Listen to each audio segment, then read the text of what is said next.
ભરૂચ જિલ્લા કોંગ્રેસ પ્રમુખ, યુવા કોંગ્રેસ પ્રમુખ શેરખાન પઠાણ લોકોને નોટબંધીના લીધે બેંકોમાં પડતી તકલીફો, આજે ઠેર ઠેર બેંકોની બહાર, એટીએમોની બહાર લાઈનોમાં લોકો સવારથી 7 વાગ્યાના લાઈનોમાં ઊભા રહે છે. આજ દિન સુધી હજુ બેંકોએ કોઈ પણ સુવિધા સરકારે પૂરી કરી નથી. બેંકોમાં પૂરતી કેશ નથી, માટે આજે પણ લોકોને લગ્ન પ્રસંગમાં કોઈ પણ એમાં ઘણી તકલીફો પડી રહેલી છે. માટે આવતીકાલે અમે ચોરાહે પે ચર્ચાનો કાર્યક્રમ રાખેલો છે સ્ટેશન ખાતે. 11 વાગ્યાથી 1 વાગ્યાનો સમય છે. અમે જે ગોવામાં મોદીજીએ કીધું છે કે મને 50 દિવસની અંદર જો હું આ દેશને ફાયદો નહીં થાય તો હું તમે જ્યાં બોલાવશો તે ચોરાહે પર આવીને જે સજા આપશો તે માટે તૈયાર છું.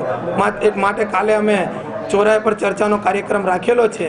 એટલે અમે 11 વાગ્યાથી 1 વાગ્યા સુધી પ્રધાનમંત્રીજીની યા એમના કોઈ પણ MP MLAની રાહ જોવાના છે.